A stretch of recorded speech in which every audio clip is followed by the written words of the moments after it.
వాళ్ళు తీసుకొచ్చినటువంటి ధనము ధాన్యం కాకుండా ఆ రాజ్యంలో ఉన్నటువంటి ధనము ధాన్యం కూడా ఇచ్చి వాళ్ళని రాజమర్యాదలతో సాగనంపారు. సరే అని ఆ యొక్క వైశ్యులిద్దరు కూడా ఆ వ్యాపార నిమిత్తం కొరకు ఆ నావలో వెళ్తున్నారంట. వెళ్తుండేటప్పటికి కొంత దూరం వెళ్ళాక ఆ యొక్క వైశ్యుడికి మన స్వామి వారు ఒక సన్యాసి రూపంలో కనపడ్డాడు. కనపడి ఇలా అడిగాడంట, ఓ వైశ్యుడా, ఈ యొక్క నావలో ఏమి ఉన్నాయి అంటే ఆ యొక్క వైశ్యుడు చిన్న అబద్ధం వాడతాడంట. ఏమిటి అంటే ఆ యొక్క నావలో ఆకులు అరములు మాత్రమే ఉన్నాయి అంటాడంట. అనేటప్పటికీ ఆ యొక్క సన్యాసి తదాస్తు అని చెప్పి వెళ్ళిపోయి ఒక చెట్టు దగ్గర కూర్చుంటాడంట. కూర్చున్నప్పటికీ కొద్దిసేపటికి ఆ నావంతా పైకి తేలిపోయి ఆ యొక్క నావలో ఉన్నటువంటి ధనము ధాన్యం అంతా కాస్త ఆకులు అరలుగా మారిపోతుంది. మారిపోయేటప్పటికీ ఆ యొక్క వైశ్యుడు యొక్క అల్లుడు అంటాడు, ఏమండి మామగారు, ఆయన ఎవరో మనల్ని అడిగాడు కదా, మనం నిజం చెప్పుకుంటే సరిపోయేది, ఆయన మనల్ని శపించాడు, వెంటనే మనం ఆయన దగ్గరికి వెళ్ళి మనం చేసిన తప్పును క్షమించమని కోరుతామని చెప్పి ఆ యొక్క నావతికి ఆ వైశ్యుడిద్దరు కూడా ఆ చెట్టు దగ్గర కూర్చున్నటువంటి సన్యాసి దగ్గరికి వెళ్ళారంట.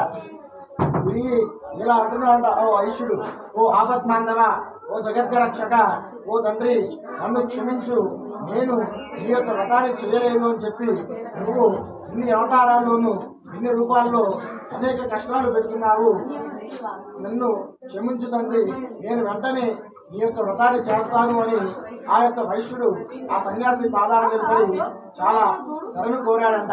శరణు కోరడం వల్ల ఆ సన్యాసి ఆ యొక్క వైశ్యుడిని కూడా క్షమించాడు. క్షమించిన తర్వాత ఆ కాసేపటికి ఆ యొక్క నావలో ఉన్నటువంటి ఆ యొక్క ఆకులు అరములు కాస్త మళ్ళీ ధనము ధాన్యముగా మారింది.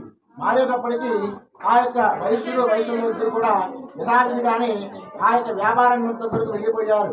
వెళ్ళిపోయి వ్యాపారం అంతా కొనసాగించుకుని ఆ ఇంటికి వస్తున్నారంట. వస్తుండేటప్పటికీ ఈ యొక్క కాశీనగర పట్టణంలో ఇంటి దగ్గర లీలావతి, కళావతి ఆ యొక్క బంధువుల్ని, బ్రాహ్మణుల్ని అందరినీ పిలిపించి శ్రీ రమా పరివార సమేత శ్రీ వీర వెంకట సత్యనారాయణ వ్రతం చేస్తున్నారంట. చేస్తుండేటప్పటికీ ఆ యొక్క లీలావతి ఒక దూతను పంపించి మా ఆయన మా అల్లుడు వస్తున్నాడు చూసిన మంది, సరే ఆ దూత వీరిని చూసి మా ఎవరో ఇక్కడ వస్తున్నారు అక్కడి నుంచి అని చెప్పి వెళ్ళిపోయాడనమాట. సరే అని ఆ యొక్క లీలావతి కళావతిని చెప్పిందంట, అమ్మా నేను ఈ యొక్క భద్రశీల నది ఒడ్డుకి వెళ్తున్నాను, నువ్వు స్వామివారి యొక్క వ్రతాన్ని ముగించి నువ్వు రామ్మ అని చెప్పి ఆ యొక్క లీలావతి కళావతిని చెప్పి వెళ్ళిపోయిందంట. సరే అని కళావతి స్వామివారి యొక్క వ్రతానంతా చేసిందే కానీ తీర్థ ప్రసాదాలు స్వీకరించడం మర్చిపోయి ఆ యొక్క కాశీనగర పట్టణంలో భద్రశీల నది ఒడ్డుకి వెళ్ళిపోయింది. అప్పుడే ఆ యొక్క వైశ్యుడు కూడా ఆ యొక్క భద్రశీల నది ఒడ్డుకి వచ్చాడు. వైశ్యుడు క్షేమంగా తిరిగి వచ్చాడే కానీ ఆ యొక్క వైశ్యుడు నావ దిగుతూ ఆ భద్రశీల నది ఒడ్లో మునిగిపోయాడు. ఇది చూసిన కళావతి నా భర్త లేకుండా నేను ఉండను అని చెప్పి చాలా బాధపడుతూ ఉందంట. బాధపడుతూ ఉండేటప్పటికీ ఈ యొక్క పైనుంచి దేవతలు కళావతికి మాటలు చెప్పినట్టుగా వినపడ్డాయి.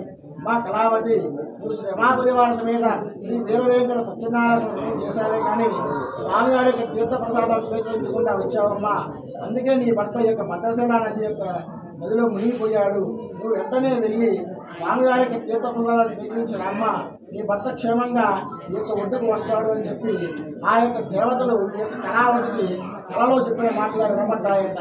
వినపడడం వల్ల కళావతి ఇంటికి వెళ్ళి స్వామివారి యొక్క తీర్థ ప్రసాదాలు స్వీకరించి రావడం వల్ల ఆ యొక్క మునిగిపోయినటువంటి తన భర్త క్షేమంగా పైకి వచ్చాడు.